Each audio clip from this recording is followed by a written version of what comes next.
नमस्कार। इतिहास के पन्नों से कार्यक्रम में आप सभी दर्शकों का बहुत बहुत स्वागत है। दर्शकों, अंडमान तथा निकोबार द्वीप समूह का इतिहास काफी प्रसिद्ध, प्राचीन और समग्र है। भारत की स्वतंत्रता के बाद 1950 में अंडमान तथा निकोबार द्वीप समूह को केंद्र शासित प्रदेश माना था और यह द्वीप जो है अपने प्राकृतिक सौंदर्य, जैव विविधता और सांस्कृतिक धरोहर के लिए प्रसिद्ध है। अंडमान का इतिहास संघर्ष, शौर्य और समृद्धि की गाथा है, जो आज भी यहाँ के स्मारकों, वास्तुकला और स्थानीय परिवेशों में सम्मिलित है।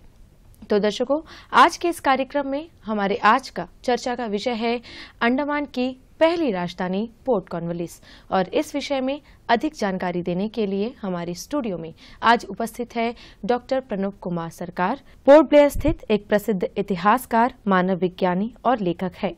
डॉक्टर सरकार ने अंडमान के इतिहास और जनजातीय मुद्दों के विभिन्न मुद्दों पर शोध में महत्वपूर्ण भूमिका निभाई। तो डॉक्टर प्रणब, आपका हमारे इस कार्यक्रम में बहुत बहुत स्वागत है। धन्यवाद जी। तो प्रणब जी, जैसे कि हम सब जानते हैं कि अंडमान तथा निकोबार द्वीप समूह की जो राजधानी है वो पोर्ट ब्लेयर है। क्या ये हमारी पहली राजधानी थी या इसका इतिहास ही कुछ और है? देखिए, आज के दौर पर इस विषय पे चर्चा करना बहुत ज़रूरी है, क्योंकि स्थानीय जो लोग हैं और जो स्कूली बच्चे हैं जी, ये लोग जनसाधारण में ये जानकारी बहुत कम जा रही है कि जो राजधानी है वो पोर्ट ब्लेयर नहीं था जी। पहला राजधानी पोर्ट कॉर्नवालिस था जी। ये आज का जो पोर्ट ब्लेयर है ये तो इसकी जो है इसके पीछे की और कहानी जो हम आगे चर्चा में कहेंगे जी। तो इससे पहले कम से कम 69 वर्ष पहले जी। लगभग 70 साल आप कहें तो उससे पहले ही राजधानी हो गई थी यहाँ पे पहला सेटलमेंट। जो सेकंड सेटलमेंट जो था वो तो आपका पेनल सेटलमेंट था। पहला जो था वो हार्बर के उद्देश्य से किया गया था, तो वो उसका कहानी अलग है। उसे पोर्ट कॉर्नवालिस नाम दिया गया था जी। उस काल के जो गवर्नर जनरल थे ब्रिटिश सरकार के, तो उनके नाम पर रखा गया था। जी। तो जैसे कि अभी आपने बताया कि अंडमान तथा निकोबार द्वीप समूह की पहली राजधानी पोर्ट कॉर्नवालिस है, लेकिन इसे बनाने का मकसद क्या था? इसके बारे में इतिहास जो है हमारे दर्शकों को जरा विस्तार से बताइए। आमतौर पर लोग सोचते हैं कि पहला 200 कैदियों का जत्था आया था जो फ्रीडम फाइटर्स के 1857 के, और 1858 10 मार्च के दिन में 200 कैदियों का जत्था चाथम द्वीप में आया था। तो और इसी दिन में हम लोग अंडमान डे भी मनाते हैं। लेकिन लोग तो जानते हैं, लेकिन बहुत कम लोग जानते हैं कि इससे पहले की जो कहानी है वो कम से कम 69 वर्ष पहले लिखी गई थी, 1789 में, 88 में, या फिर उससे भी पहले चले जाएं तो 1771 में हम जा सकते हैं। 1771 में जो है एक सर्वेयर थे जॉन रिची, जिसके नाम से एक द्वीप समूह है जो हैवलॉक के आसपास का जितना द्वीप समूह है उसको रिची आर्किपिलागो बोलते हैं, जॉन रिची के नाम पर है। तो उन्होंने सर्वे किया था। सर्वे करने के बाद में और यहाँ के जो द्वीप की जो स्थिति है, जो भौगोलिक स्ट्रैटेजिक इंपॉर्टेंस थी उस काल में माना गया था, क्योंकि समुद्री डाकू लुटेरे सब आते थे। लकड़ी के जहाज होते थे, जहाज़ों में 90% लकड़ी के पुर्जे होते थे, लकड़ियों का, तो लकड़ियों की आवश्यकता होती थी। मरम्मत के लिए वो लोग रुकते थे आइलैंड में, तो यहाँ के आदिवासी आक्रमण करते थे, समुद्री डाकू आक्रमण करते थे। तो उन लोगों को आवश्यकता पड़ी कि एक हार्बर किया जाए, हार्बर, एक सेफ हार्बर। तो लेकिन जो 1771 में जो सर्वे हुआ था उसमें भी यही रिकमेंडेशन किया था कि यहाँ एक कॉलोनी बसाया जाए तो अच्छा है। लेकिन रिची का वो जो प्रपोजल था उसको एक्सेप्ट नहीं किया गया, इंटरेस्ट नहीं लिया गया जी। उसके बाद में करीबन कुछ सालों के बाद में फिर 77-78 के दौरान में 3 और सर्वे हुई थी। इन सारे सर्वे रिपोर्टों में ये सिफारिश की गई थी कि यहाँ पे हार्बर किया जाए, लेकिन नहीं हुआ, तब भी माना नहीं गया। अब उसके करीबन 10 साल के बाद में 1788 को जो है भूचानन जो थे, एक कैप्टन भूचानन, इसी आइलैंड के पास से गुजरे। तो उन्होंने इस द्वीपों का, तटों का बारीकी से निरीक्षण किया, तो उन्हें लगा कि यहाँ हार्बर किया जाए। उन्होंने प्रपोजल दिया। फिर इस बार जो है जो ब्रिटिश सरकार है उसने इस प्रपोजल को मान लिया। मानने के बाद में उन्होंने क्या करे, इस पे अपना काम शुरू किया। और जो क्योंकि किसी भी जगह पे प्रपोजल ये होती थी और प्रपोजल के आधार पर सर्वे होता था, और उस टाइम में भी एक सर्वे हुआ और उसमें भेजा गया कि आर्चीबेल्ड ब्लेयर को, जिसके नाम से बाद में पोर्ट ब्लेयर पड़ा। तो ये आर्चीबेल्ड ब्लेयर जो था एक हाइड्रोग्राफर थे, तो इनके साथ में कोलब्रुक थे, जिसके नाम से एक आइलैंड है स्टेट आइलैंड के पास में, कोलब्रुक आइलैंड। तो ये कोलब्रुक और आर्चीबेल्ड ब्लेयर जो है वहां से सर्वे के लिए निकले और ये लोग निकले करीबन आपका तारीख होगा 20 दिसंबर 1788। तो निकलने के बाद में 4 महीने इन लोगों ने सर्वे किया। तो उसके बाद में यहाँ से ये लोग निकल गए, 4 महीने के बाद में ये लोग निकल गए। तो 22 अप्रैल के दिन में निकल गए 1789 को। तो यहाँ से अंडमान छोड़ दिए। छोड़ने के बाद इन लोगों ने अपने रिपोर्ट सबमिट की और इन लोगों ने भी सिफारिश की कि हार्बर होना चाहिए, बहुत अच्छी जगह है, यहाँ पे एक उपयुक्त स्थान है हार्बर के लिए। तो उसके बाद में इनके प्रपोजल को मान लिया गया और फिर उसी आर्चिबेल्ड ब्लेयर को वापस भेजा यहाँ पे। और वो आर्चिबेल्ड ब्लेयर आए यहाँ पर और उनका पदार्पण यहाँ पर हुआ 28 सितंबर 1789 को। 28 सितंबर 1789 को आर्चिबेल्ड ब्लेयर यहाँ आ गए। आने के बाद में वो जो पहला जब आए तो 2 जहाज थे उनके पास में, वाइपर और एलिजाबेथ। और जो वाइपर के नाम पर ही वाइपर द्वीप है। लोग सोचते हैं कि सांप के नाम पर है, नहीं, गलत है। वाइपर उस जहाज के नाम पर था। वाइपर और एलिजाबेथ से यहाँ आए और पहला जो द्वीप चुना था, छोटा सा टापू चुना था अपने बसाहट के लिए, सेटलमेंट के लिए, वो टापू जो था उस काल में उस टापू का नाम था मार्क आइलैंड, MARK, जो बाद में चलकर हम इसे चाथम के नाम से जानते हैं।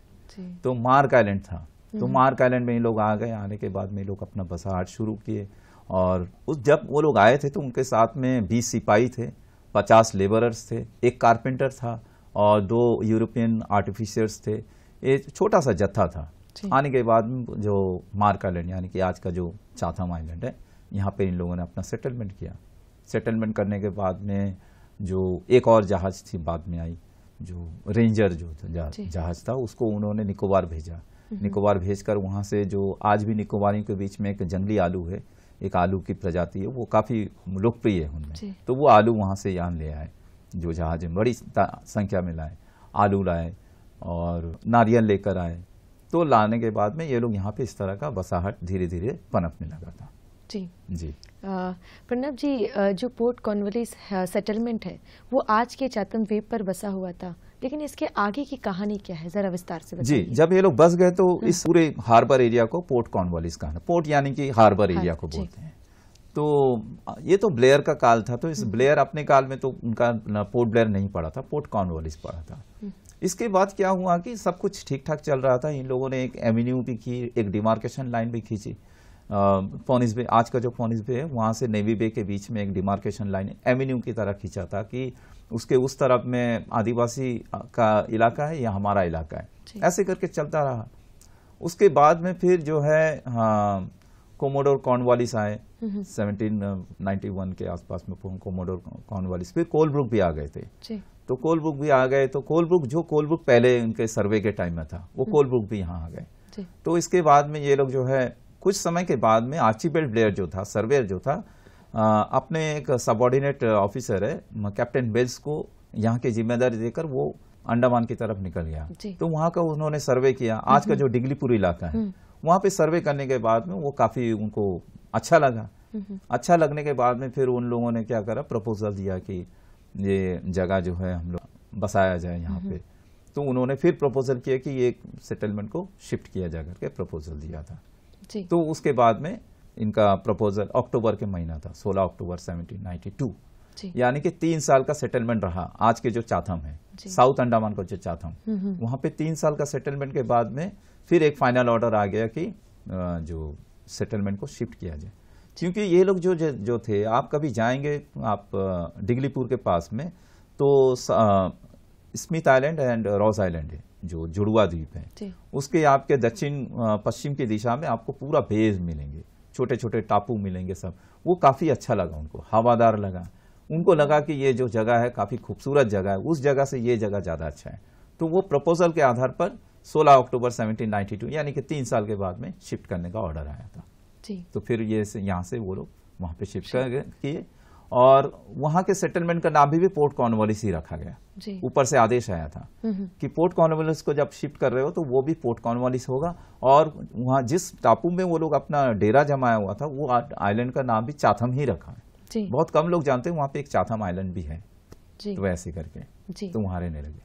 जी, जैसे कि अभी आपने बताया कि जो पोर्ट कॉर्नवालिस पहले चाथम द्वीप में था, लेकिन इसके बाद इसको शिफ्ट कर दिया गया उत्तर अंडमान में। तो ये व्यवस्था कब तक चली और कैसे की गई? बिल्कुल, ये जो है यहाँ से जब पोर्ट कॉर्नवालिस चला गया, अब मैं जो पोर्ट कॉर्नवालिस बोलूंगा और चाथम बोलूंगा तो समझ लीजिए कि ये मैं नॉर्थ अंडमान की बात कर रहा हूँ, क्योंकि दोनों आइलैंड एक दोनों जगह पे हैं। यहाँ पे भी चाथम थे, यहाँ पे को पोर्ट अब शिफ्ट हो गया सेम नाम के साथ में। अब मैं जो कहूंगा तो वहाँ की बोल डिगलीपुर की जी। तो आज का जो डिगलीपुर है, एरियल वे जो है, जेट्टी है वहाँ पे, तो यहाँ पे ये लोग आ गए। आने के बाद में कुछ समय के बाद में जो है एक अलेक्जेंडर कीड है जो आपके पोर्ट मिडो, यहाँ पे नॉर्थ बे के थोड़ा सा उत्तरी दिशा में जाएंगे तो पोर्ट मिडो, उसके ऑपोजिट में छोटा सा द्वीप है, कीड आइलैंड बोलते हैं, इस कीड के नाम पर था। तो ये इंजीनियर भी था ये, तो कैप्टन अलेक्जेंडर कीड वहाँ पर आ गए। तो आने के बाद में उन्होंने पूरी व्यवस्था संभाली और इसी तरह 1792 में आए, अक्टूबर में ऑर्डर मिला था, ये लोग आ गए। तो 1793 के आसपास में जून के महीने में फ्रांस और इंग्लैंड के बीच में युद्ध शुरू हो गया था। तो उसके आधार पर फिर उसको देखते हुए, क्योंकि ये भी स्ट्रैटेजिक पॉइंट था, तो इसमें भी उन लोगों ने अपनी व्यवस्था पूरी सुदृढ़ बना ली थी कि युद्ध काल में हम लोग अपना रक्षा कैसे करें करके उस चाथम द्वीप में। तो चाथम द्वीप में काफी कुछ उन लोगों ने काम वाम किया, काफी स्ट्रक्चर खड़े किए इस तरह के साथ में। उसके बाद में क्या हुआ कि 1794 में 50 और कैदी आए, भारतीय कैदी। सोचिए, सब सोचते थे कि पहले दूसरा सेटलमेंट पेनल सेटलमेंट कैदी आए थे, लेकिन फर्क यह है कि पहला सेटलमेंट जो कैदी आए थे वो हार्बर के, उसमें उनको पनिशमेंट के तौर पर नहीं लाया गया था। जो सेकंड जो 1858 में उनको पनिशमेंट के आधार पर लाया था, पनिशमेंट के लिए पेनल सेटलमेंट, पनिशमेंट सेटलमेंट, वो हार्बर सेटलमेंट था। तो और उसको नेवल जो आर्टिलरी जो है उसके हिसाब से उनको उसमें वहां पे व्यवस्था की गई थी। तो 50 कैदी और आ गए थे कामकाज के लिए, सब पूरी व्यवस्था संभालने के लिए, कीड वहां पे मौजूद थे। तो उसके बाद में क्या हुआ कि 1795 आते आते जो इन लोगों ने डिसीजन लिया कि जो हम लोग चाथम में जो रह रहे हैं, चाथम का से ज्यादा सुंदर जगह है, हवादार जगह है, कुछ ज्यादा ही हवादार था वो, इतना हवादार कि बीमार होने लग गए। अब एक बारिश हुआ, 1795 की बात है, एक बारिश में एक रेनी सीजन में 50 से ज्यादा लोग मारे गए। तो इतना अनहेल्थी सिचुएशन हो गया था कि एक डॉक्टर रेडिच थे, वो खुद सर्जन थे और खुद मारे गए उस बीमारी में। और एक रैमसे था, लेफ्टिनेंट रैमसे, वो भी बीमार हो गए, वो भी प्रिंस ऑफ वेल्स की तरफ रवाना हो गए। इस प्रकार से वो सेटलमेंट कॉस्टली भी हो गया, अनहेल्थी हो गया। इसके बाद में डिसीजन लिया गया कि इसको एबोलिश किया जाए।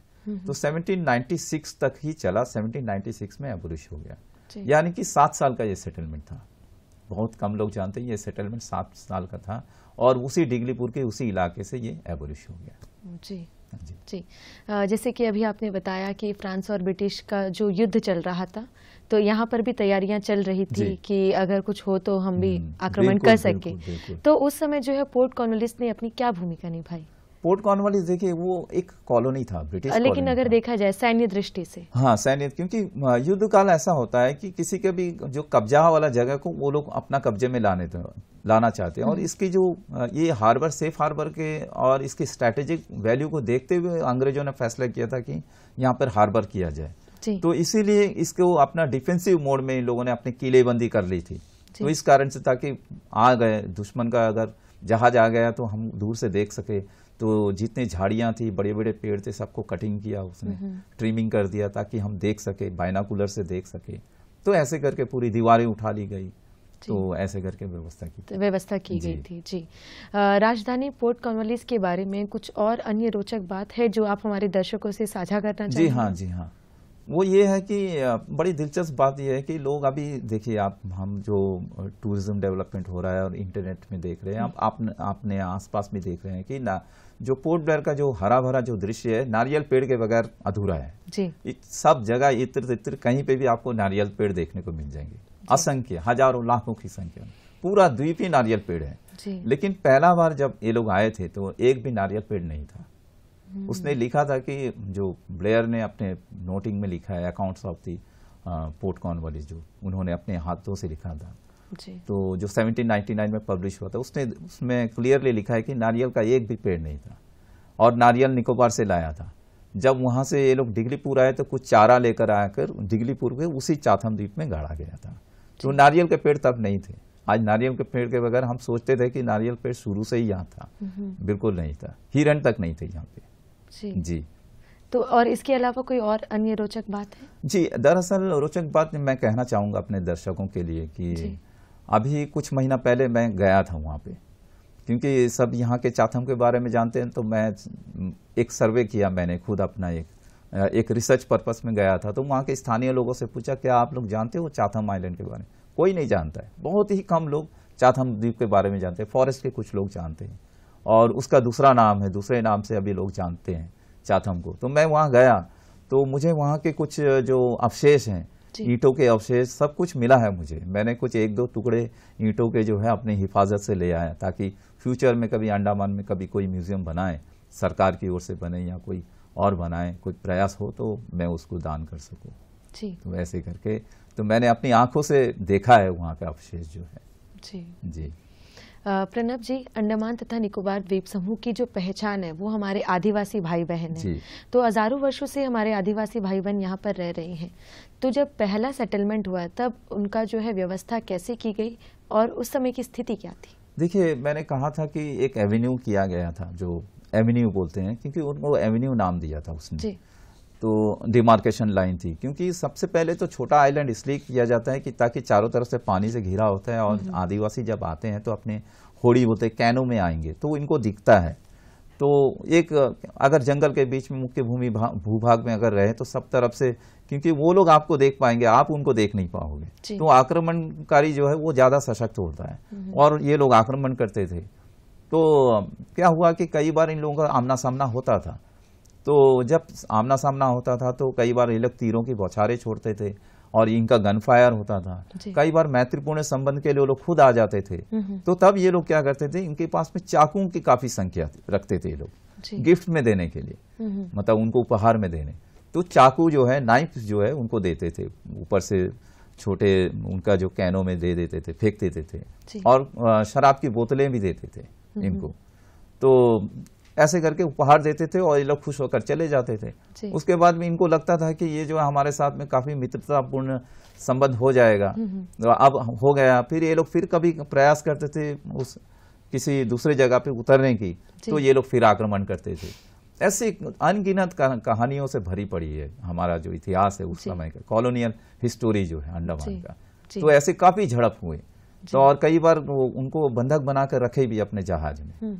तो जैसे कि बाद में सेकंड सेटलमेंट के टाइम में भी एक को बंधक बनाया था, तो उसको मोवेट ने नाम दिया था कि जॉन अंडमान। तो वो काफी प्रसिद्ध हो गया था। तो ऐसे करके चलता रहा शुरू से ही। और उस समय एक और दिलचस्प बात मैं कहना चाहूंगा अपने दर्शकों के लिए और जो लोग आदिवासियों के बारे में जानने को इच्छुक होते हैं, कि जो पहला सेटलमेंट जो था, जो ब्लेयर का, कोलब्रुक काफी अच्छा भाषा पे काफी काम करते थे, वो यंग ऑफिसर थे। तो भाषा को काफी, उनका भाषा जो है जो बोलते थे उनको कलेक्ट करते थे। बाद में पता चला कि इनके सेटलमेंट के टाइम में इनका इंटरैक्शन जारवा से होता था, ना कि अंडमानी से। और उसके बाद 1858 आते आते अंडमानी से ही आ गए, जारवा जो है पृष्ठभूमि में चला गया, भूभाग हिंटरलैंड में चले गए। तो ये पोर्टमैन अपनी पुस्तक में लिखता है कि क्या कारण था किसी को नहीं पता है, कि जो पहला जो सेटलमेंट के टाइम में जारवा दिखते थे, अब जो है अंडमानीज दिखने लग गए। और अंडमानीज 10 उपजातियां थी, अक्का बो, अक्का केदे, अक्का पुचिकवार, अक्का जुवाई, अक्का बिया। तो ऐसे कर अक्का बिया जो पोर्ट ब्लेयर के आसपास में सब अक्का बिया थे। ऐसे करके उनका पूरा का पूरा कॉन्सेंट्रेशन था। लेकिन पहला सेटलमेंट जो आज हमारा जो विषय है, इसमें मैं बात करूंगा तो ये जो आदिवासी है ये जारवाई थे, जैसे कि कोलब्रुक के उससे मिलता है। जी, जैसे कि हम बात कर रहे हैं अंडमान की पहली राजधानी पोर्ट कॉर्नवालिस के बारे में, तो यहाँ पर 3 बार सेटलमेंट हुआ, लेकिन उस समय उनकी जीवन शैली कैसी थी? जी हाँ, जीवन शैली ऐसी थी कि जैसे हम लोग आज सेल्यूलर जी की बात करते हैं, वो तो 4 दीवारी थे, लेकिन उस समय क्या था कि टेंट में रहते थे, कैनवस के तंबू होते थे और काफी दिक्कतें होती थी। मलेरिया जो है वो काफी, मलेरिया के कारण ही पहला सेटलमेंट एबोलिश करना पड़ा, मलेरिया के कारण। खासतौर पर हम जो कहें, हमने कहा कि ये बीमारी में मारे गए, बीमारी क्या थी, मलेरिया ज्यादातर थी और फीवर वगैरह होते थे और ठंडी हवाएं लग जाती थी, न्यूमोनिया होता था। तो काफी कष्टदायक जीवन था और जंगल, चारों तरफ जंगल था, कोई ज्यादा सुविधा नहीं थी, क्योंकि कंक्रीट की 4 दीवारी तो थी ही नहीं। तो हवा जो है कहीं से भी आ जाता था तंबू के अंदर में, तो ठंड लगती थी इनको, कंबल और कितना उनको छुटकारा ये देगा, राहत देगा। तो ऐसे करके इनका, और काम के लिए लोगों को जाना पड़ता था, जंगल की कटाई वटाई, और सांप बिच्छू इतने होते थे कि पूछिए मत। और ब्लेयर ने खुद लिखा है कि जो कनखजूरा जो आज बोलते हैं, वो 6 इंच का लंबा कनखजूरा होता था, सबसे खतरनाक था, उनसे काफी डरते थे लोग। तो उस काल में, उस टाइम में कनखजूरे काफी थे। तो ऐसे करके था, तो इनकी जो काफी कष्टदायक जीवन था। लेकिन तो एबोलिश हुआ तो उनके दृष्टिकोण से ये काफी अच्छा ही उनका लिए डिसीजन था, नहीं तो कोई और बचता नहीं जो भी सेटलमेंट में होते। तो 1796 की बात है जो एबोलिश हुआ है। जी। जैसे कि मैंने शुरुआत में कहा था कि अंडमान तथा निकोबार द्वीप समूह का इतिहास काफी प्राचीन, समग्र और प्रसिद्ध है। लेकिन हम बात करें पोर्ट कॉर्नवालिस की, तो अंडमान निकोबार में पोर्ट कॉर्नवालिस का आज के इतिहास में क्या प्रभाव है? देखिए, पोर्ट कॉर्नवालिस तो उसके बाद में जो है वो ब्रिटिश अटेंशन में आ गया था, क्योंकि अब उनको पता चल गया कि एक हार्बर तो है, एक जान, क्योंकि उससे पहले के सर्वे रिपोर्टों को उतना तवज्जो नहीं दिया गया था ब्रिटिश सरकार द्वारा। 1771 की बोल दे या 77-78 की बोल दे, ये 3 सर्वे और बाद में जो हुई थी उनको बिल्कुल नहीं। लेकिन इसके बाद में जो सेटलमेंट किया गया तो उनको पता चल गया कि यहाँ संभव है, अगर और हम लोग इम्प्रूवमेंट लाएं, अपने जो सेटलमेंट के जो बंदोबस्त है उसको और अच्छा चाक चौबंद कर दे तो अच्छी तरह हम लोग रह सकते हैं। तो इसी कारण से मुझे लगता है कि जो 1858 का 57 में जो 1857 की जो क्रांति हुई थी मुख्य भूमि भारत में, जो मेरठ से शुरू हुई थी, उसके बाद में इन लोगों ने फैसला किया कि एक ऐसी जगह ले जाया जाए जहाँ पे इन कैदियों को कहीं भाग ना सके, और मुख्य धारा से ये लोगों को हटाकर वो पृथक जीवन जीने को मजबूर करे, और जितना हो सके, जितना हमारी क्षमता में उतना सजा दिया जाए इनको उसी वातावरण में। और अगर वो मरखब भी गए तो उनका पता भी नहीं चलेगा, काला पानी बोलते थे उस समय। इस कारण से उनके ऑलरेडी उनके अटेंशन में थी ये पोर्ट कॉर्नवालिस, ये जो जगह थी, तो इसीलिए उस चाथम द्वीप में ही लाया गया शुरू में, जो वाकर जो था। क्योंकि मैंने कहा है कि नारियल के लिए इन लोगों ने रेंजर जहाज को निकोबार में भेजा था, ताकि क्योंकि इनके पास में पहले से जानकारी थी, पूरी जानकारी थी, दूसरे यात्रा वृतांतों से इन्होंने जानकारी इकट्ठी कर रखी थी। तो उसी जानकारी के आधार पर, जो पहला सेटलमेंट की जानकारी के आधार पर इन लोगों जो है जेपी वाकर और इन लोगों ने जो आया था, जो आए थे, तो ये चाथम में ही पहले पदार्पण किए थे। उसके बाद में फिर पोर्ट ब्लेयर मुख्य में जैसे हेडो है, फोनिक्स बे है, फिर उसके बाद रॉस चले गए, फिर लेकिन मुख्य भूमि जो इलाका है यहाँ को जंगल सफाई करके यहाँ पे स्टेशन खोलने लगे थे। ये पोर्ट कॉर्नवालिस का ही प्रभाव है। जी। अब हम आपसे जानना चाहेंगे कि पोर्ट कॉर्नवालिस में के माध्यम से कौन सा जो सामान है उसका व्यापार करते थे, या उनकी अर्थव्यवस्था को सुधारने के लिए वो किस तरह का व्यापार करते थे? देखिए, पोर्ट कॉर्नवालिस का जो स्थापना थी वो एक सेफ हार्बर के उद्देश्य से थी, ना कि व्यापार के उद्देश्य से, क्योंकि यहाँ समुद्री डाकुओं का आक्रमण होता था, और कोई जरूरत हो या दूसरे कोई ब्रिटिश आधिपत्य का जहाज कोई आता था तो उसकी रक्षा ये लोग कर सके। और एक सेटलमेंट था, एक हार्बर था, अगर कुछ पानी की जरूरत है, क्योंकि पानी इनको जरूरत होती थी। अब कहीं पे हम लोग जाते हैं, मान लीजिए लंबे हाईवे में जाते हैं, तो हम कहीं गाड़ी रोकते हैं पानी पीने के लिए, फ्रेशनेस के लिए, और कुछ और सामान खरीदना हो तो पास की दुकान में उतर जाते हैं। तो एक इसी तरह का लंबी यात्रा से चलते चलते वो एक हार्बर है। तो ऑलरेडी हमारा यहाँ स्थापना है, मतलब सेटलमेंट है, कॉलोनी है, तो यहाँ कॉलोनी में उतरने में उनको दूसरे जितने जहाजें हैं उनको आसानी होती थी। तो इस कारण से ये हार्बर होता था, व्यापार कुछ होता नहीं था। और शायद इसी कारण से, क्योंकि कॉस्टली हो गया था, व्यापार तो था नहीं, लेकिन इन लोगों को संभालना, इनके खाने पीने की जरूरतों को पूरा करना, प्लस बीमार भी हो रहे थे लोग, इस कारण से 1796 में कॉलोनी जो है एबोलिश हो गया था। जी। अब हम आपसे जानना चाहेंगे कि पोर्ट कॉर्नवालिस पहले चाथम द्वीप पर था, फिर इसके बाद जो है उत्तर अंडमान में वो शिफ्ट हो गया। जी, पहले दक्षिण अंडमान के चाथम, फिर उत्तर अंडमान। जी, तो आज जो है इसकी स्थिति क्या है, वर्तमान स्थिति क्या है? मैं तो जैसे मैंने कहा था, मैं गया था, तो लोग जो है जानते नहीं है। कोई कहता है कि वो पास का स्मिथ आइलैंड में है ये चाथम, कोई कहता है कुछ और आइलैंड में है, लेकिन मैंने पूरी की पूरी उसकी वेरिफिकेशन की, मछुआरों से पूछा कि कहाँ पे ईंटों का अवशेष मिलता है, कहाँ पे ये मिलता है। फिर ब्लेयर के पुराने मानचित्र में वो उन्होंने पूरा मैपिंग किया हुआ है पहला सेटलमेंट का, उससे हमें मदद मिली ऐसा नहीं कि हम लोग अंधे की तरह गए और उतर गए, ऐसा नहीं है। हम लोगों ने उसकी पूरी की पूरी उसकी मैपिंग को देखा है जी। एरियल बे का पूरा मैप आपको ब्लेयर के चार्ट में मिल जाएगा जी। तो इस तरह करके हम लोग वहां पे चले गए। एक बात और कहना चाहूंगा कि जब अंडमान में आ गया और अब ये चाथम और ये जो पोर्ट कॉर्नवालिस को ओल्ड हार्बर नाम दिया गया जी। उसके बाद के जितने भी स्क्रिप्ट आपको मिलेंगे, जो नैरेटिव्स मिलेंगे ब्लेयर की, उसमें उन्होंने ओल्ड हार्बर लिखा है। तो कभी भ्रांति ना पाले कि अगर आपने कहीं पढ़ा है इतिहास के पुराने अंग्रेजों की किताब में ओल्ड हार्बर, इसका मतलब ये कि पोर्ट ब्लेयर। उसके बाद में सेकंड जब सेटलमेंट हुआ तो इनके सम्मान में जो पोर्ट कॉर्नवालिस के जो फाउंडर जो आर्चिबाल्ड ब्लेयर, उनके सम्मान में इसका नाम पोर्ट ब्लेयर रखा गया जी। 1858 की बात है ये, अप्रैल 1858 को इसका नामकरण पोर्ट ब्लेयर किया गया जी जी जी। प्रणब जी, आपके अनुसार हमारे जो दर्शक हमें देख रहे हैं और जो आज के लोग हैं, उनको पोर्ट कॉर्नवालिस के बारे में जानना कितना महत्वपूर्ण है और क्यों जरूरी है? देखिए, हमको तो कई बार अपने जो पूर्व पुरुषों का हमेशा जानकारी रखनी चाहिए हमें जी। और इतिहास तो हमारा जो है जड़ है, चेतन है, और इतिहास की जानकारी हमारे बच्चों को, नेक्स्ट जनरेशन को जरूर होनी चाहिए।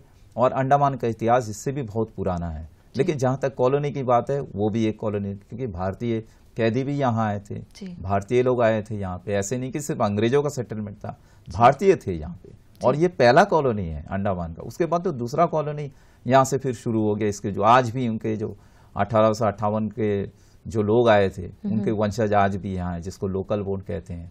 तो लोकल बोर्न वालों को सिर्फ उनको याद नहीं करनी है, उनके वंशजों को हम ये नहीं कहेंगे कि आप ही याद करो। जितने भी लोग यहाँ पे रहते हैं और जितने दूसरे भी रिसर्च के हैं, जितने भी जो लोग इतिहास से रुचि रखते हैं, जितना संपूर्ण मानव प्रजाति जो है, उनको इतिहास जो जरूर चिपके रहना चाहिए इतिहास से जी। अंडमान के इतिहास के बारे में अच्छे से जानकारी उनको जाननी चाहिए जी। बिल्कुल जी, बिल्कुल। तो प्रणब जी, आप हमारे इस कार्यक्रम में आए और अंडमान की पहली राजधानी पोर्ट कॉर्नवालिस के बारे में इतनी सारी जानकारी दी और अपना कीमती समय दिया। आपके लिए हमारी पूरी दूरदर्शन परिवार की ओर से बहुत बहुत धन्यवाद। धन्यवाद।